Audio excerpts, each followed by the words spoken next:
চিত্রাঙ্গনা লেখিকা ইসরাত জাহান জেরিন পর্ব ২০। ঘর ভর্তি মানুষ। বৃষ্টির কারণে আত্মীয় স্বজনের অনেকেই বাড়ি ফিরতে পারেননি, তাই সবাই বসে অপেক্ষা করছে। তবে তাদের আগ্রহ কি শুধু নতুন বউকে দেখার? চিত্রার স্বামীকে দেখার ইচ্ছে কি নেই? চিত্রার স্বামী দেখতে হবে না? স্বামী খারাপ হোক বা ভালো হোক, পাড়ার তো ঢোল পিটিয়ে পরনিন্দা করতে হবে। মহিলারা একটু পর পর চিত্রার স্বামীর কথা জিজ্ঞেস করছে। কোথায় সে, কেন অনুপস্থিত, বারবার জিজ্ঞেস করছে। মার্জিয়া কোনোভাবে পরিস্থিতি সামলানোর চেষ্টা করলেও মারিয়ার মুখ গম্ভীর। তার বিয়েতে কোনো আয়োজন করা হয়নি, অথচ দেখো ছেলের বিয়েতে কত খরচা হচ্ছে। এসব টাকা আসছে কোথা থেকে? তার উপর চিত্রাটাকেও দেখে আফসোস হচ্ছে। ওই মুখপুরীরও শেষে গিয়ে এত বড় বাড়িতে বিয়ে হয়ে গেল।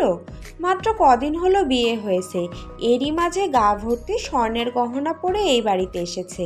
সব যে ইচ্ছে করে দেখানোর জন্য এসব করছে। মারিয়া কি তা বুঝে না?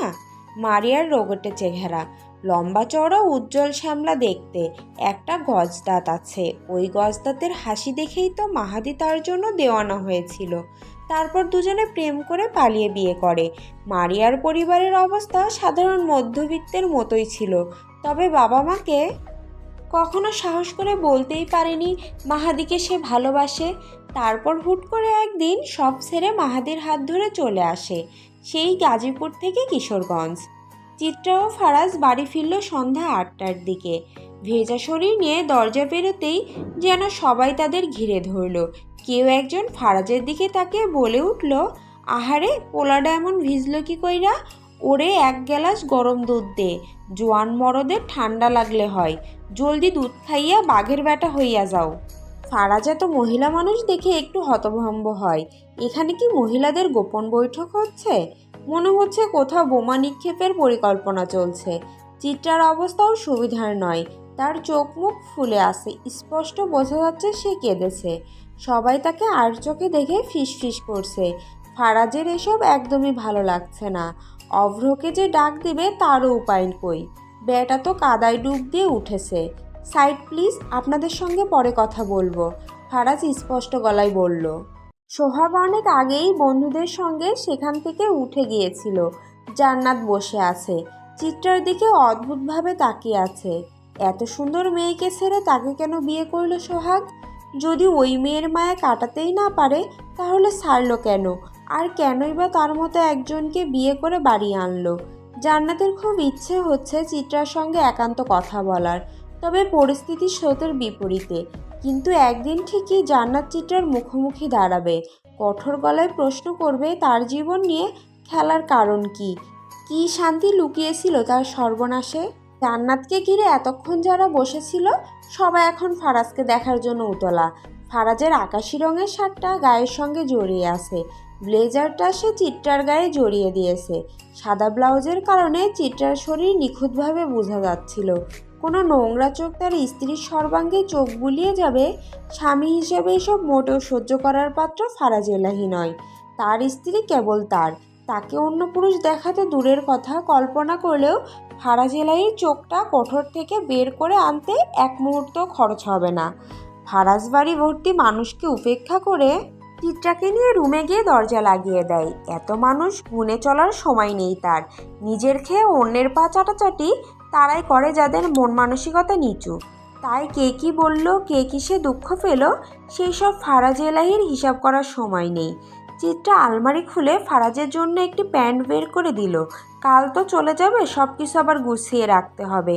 নিজের জন্য একটু সুতির কামিজ হাতে নিয়েই ফারাজের দিকে ফিরে বলল, আপনি আগে গোসলটা সেরে আসুন, আমি পরে যাচ্ছি। ফারাজ ভ্রুকুচকে তাকালো। পরে কেন? একসঙ্গে সমস্যা কোথায়? চিত্রা একদমই প্রস্তুত ছিল না এই প্রশ্নের জন্য। লজ্জায় মুখ লাল হয়ে উঠল তার। আপনার সঙ্গে গোসলে যেতে পারবো না। ফারাজ হেসে এগিয়ে এসে বলল, দুদিন পর যেই সুন্দরী আমার গ্যাদার মা হবে, সে কিনা বলছে আমার সঙ্গে গোসলে যাবে না। ধুর বউ, চলো তো, যা দেখার আমি আগেই দেখেছি, এখন আর লজ্জা পেতে হবে না, কারণ লজ্জা তো আমি আগেই ভেঙে দিয়েছি আমার হার্ড রোমান্সে। আপনি না? চিত্রা কিছু বুঝে ওঠার আগেই ফারাজ তাকে কোলে তুলে ঠোঁটে ঠোঁট ছুঁইয়ে দেয়। গোসলখানার দিকে এগোতে এগোতে ফারাজ ফিসফিস করে বলল, আমি তোমার মনের মালিক, দেহের উত্তরাধিকারী। তুমি আমার অর্ধাঙ্গিনী আর আমি তোমার অর্ধাঙ্গ। নামান প্লিজ, পুড়ে যাব। শিস, আগুন সুন্দরী কথা নয়, প্রস্তুত থাকো, আজ কিন্তু দুবার স্নান সারতে হবে। মাঠের কোণের প্রাচীন বটগাছটির নিচে বসে আছে জোহান। তার চারপাশে জড়ো হয়েছে বন্ধুরা। বাতাসে স্যাঁতসেঁতে গন্ধ, আকাশে মেঘের ঘন ঘটা, সবুজ ঘাস বৃষ্টির পানিতে ভিজে স্নিগ্ধতা ছড়ালেও জোহানের তা পছন্দ নয়। বর্ষার প্রতি তার বিতৃষ্ণা প্রবল, একেবারেই সহ্য করতে পারে না সে এই সিক্ত বিষণ্ণতা। বিপরীতে শীতকাল তার হৃদয়ে জাগিয়ে তোলে আনন্দ, বৈরাগ্যের অনুপম শিহরণ। সে একমনে গিটারের তারে আঙুল চালিয়ে যাচ্ছে, গভীর স্বরে গান তুলেছে। শব্দগুলো ঝরে পড়ছে রাতের নিস্তব্ধতার মধ্যে। বন্ধুরা কেউ কেউ উচ্ছ্বসিত কণ্ঠে গানের অনুরোধ করছে, প্রিয় কোনো সুর, কোনো নস্টালজিক সঙ্গীত। কিন্তু জোহান সেই অনুরোধে সাড়া দেবে কিনা সে সিদ্ধান্ত সম্পূর্ণ তার নিজের। তার সুরের রাজ্য সে গড়ে তোলে নিজস্ব নিয়মে, আবেগের তীব্রতা অনুযায়ী। জোহান ফোনটা হাতে নিয়েই বিরক্তিতে মুখ কালো করে ফেলল। গিটারের তারে আঙুলের খেলা থামিয়ে দিল। চোয়াল শক্ত হয়ে এলো। ফোনের স্ক্রিনের নামটা দেখে তার ঠোঁটের কোণে বিরক্তিকর একটা চ শব্দ বেরিয়ে এলো। কল রিসিভ করতেই কপালের ভাঁজ আরও গভীর হলো। এই অসময়ে মেয়ে মানুষ কই থেকে জোগাড় করব? গন্ডারের বাচ্চা, তোরা একটা মেয়ে ঠিকমতো সামলাতে পারিস না? কিসের বেডা মানুষ হইছিস? ওপাশ থেকে একটা আতঙ্কিত কণ্ঠস্বর শোনা গেল। ভাই, কিছু একটা করেন, মায়ানা জোগাড় করতে পারলে ভাই আমারে জবাই করব। আপনি সাহায্য করেন, গোলাম হইয়া থাকমু। ফোন রাখ শালা, দেখি কি করা যায়। জোহান বিরক্তিতে চোখ ঘুরিয়ে ফোনটা কেটে দিল। সিগারেটের প্যাকেট থেকে বের করে একটা ধরালো। ধোয়ার কুণ্ডলি পাকাতে পাকাতে ভাবলো, মেয়ে জোগাড় না করতে পারলে ব্যবসায় দাঙ্গা বেঁধে যাবে। আর এই বালগুলো সাহায্যের জন্য সবসময় তার কাছেই কেন আসে? ধ্যাত, দুনিয়া তাকে ভালো হতে দিবে না বোধ হয়। মাঠের পাশেই বড় রাস্তা, রাস্তার ওপাশে একটা কলেজ, কলেজের পাশে বাস স্ট্যান্ড। জায়গাটা কেমন যেন সুবিধাজনক মনে হলো। স্ট্যান্ডে তাকাতেই চোখ সরু হয়ে এলো। বোরকা পরা একটা মহিলা আর কামিজ পরা একটা মেয়ে, বয়স 16-17 হবে হয়তো। জোহান চারিদিকে একবার তাকায়। না, বৃষ্টির কারণে মানুষের আনাগোনা এদিকটাই নেই বললেই চলে। জোহানের ঠোঁটের কোণে বাঁকা হাসি খেলে যায়। সে একটা দীর্ঘশ্বাস ফেলে সিগারেটের শেষাংশ মাটিতে ফেলে পায়ে চাপা দিয়ে উঠে দাঁড়ায়। ভাই, কই যাচ্ছেন? আহার জোগাড় করতে, পেট চালাতে হবে না? ফারাজ রাতে বেরিয়েছিল জরুরি কাজে, ফিরেছে গভীর রাতে। ফিরে আসার পর থেকেই নিশ্চল ঘুমিয়ে আছে। ক্লান্ত শরীর আর নড়তে পারছে না। চিত্রা একবার চোখ বুলিয়ে নেয় ওর দিকে। এত ক্লান্তি কেন? মাছের ব্যবসা কি সত্যিই এত পরিশ্রম সাধ্য? আলনাতে ফারাজের খোলা রাখা শার্টটি ঝুলছে। চিত্রা সেটি হাতে তুলে নিল, ধীরে নাকের কাছে আনলো। এলাচের মিষ্টি কড়া একটা গন্ধ চিত্রার নাকে ধাক্কা দিল। ফারাজ মাছের ব্যবসা করে, অথচ আজ পর্যন্ত তার শরীরে মাছের আষ্টে গন্ধ পায়নি চিত্রা। এমনকি মাছ খাওয়া নিয়েও বাড়ির মানুষের খুব একটা আগ্রহ দেখা যায়নি। আর ফারাজকে কি বলবে চিত্রা? সে তো আল্লাহর ওয়াস্তে গরুর মাংস আর কলিজা ভুনা ছাড়া কিছুই বোঝে না। ফারাজ মুরগিও অপছন্দ করে। একেবারে রান্না করে গরম গরম এক পিস মন চাইলে শখ করে কখনো কখনো খায়, তা আবার হাড় ছাড়া পরিষ্কার মাংস। চিত্রা ফারাজের পাশে গিয়ে বসলো। উপুর হয়ে থাকা লোকটার পিঠের দিকে নজর পড়ল। পিঠে আঁচড়ের দাগ। এই নকশা কোনো শিল্পী করেছে?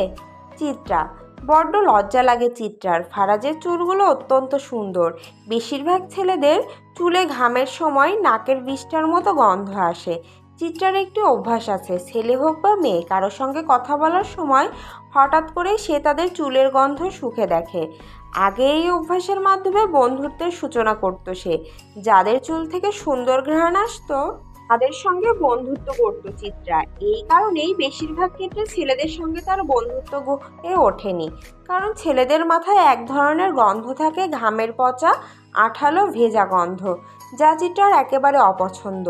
চিত্রা ফারাজের চুলে হাত বুলিয়ে মুখ গুজতেই এক অদ্ভুত অপরিচিত গন্ধ পেল। ফারাজের সম্পর্কে চিত্রা লক্ষ্য করেছে, সে নোংরামি পছন্দ করে না, শরীরের প্রতি অতিরিক্ত যত্নশীল, খুঁতখুঁতে। চিত্রা উঠতে যাবে তার আগেই ফারাজ নড়ে চড়ে উঠল। লোকটার ঘুম পাতলা।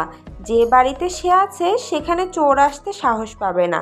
ফারাজ সোজা হয়ে শোয়, চিত্রার দিকে তন্দ্রাচ্ছন্ন ভঙ্গিতে তাকিয়ে ভগ্নস্বরে বলে, বউ ক্লোজ আপ। ফারাজ চিত্রার চুলে হাত বুলিয়ে দেয়। উঠে তৈরি হন, নাস্তা খেতে হবে না? আগে একটু আদর দরকার প্রিয়তমা। ব্যায়াম না করলে শরীরের আড়মোড়া ভাব ভাঙবে না।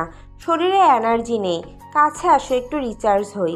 ফারাজ চিত্রার কোমর ধরে তাকে কাছে টেনে আনে। ঘাড়ে মুখ ডোবানোর আগেই হঠাৎ দরজা খুলে যায়। কেউ একজন চিৎকার করে ওঠে, আস্তাগফিরুল্লাহ, পোলাপাইনরা এখন আর রাত দিন মানে না।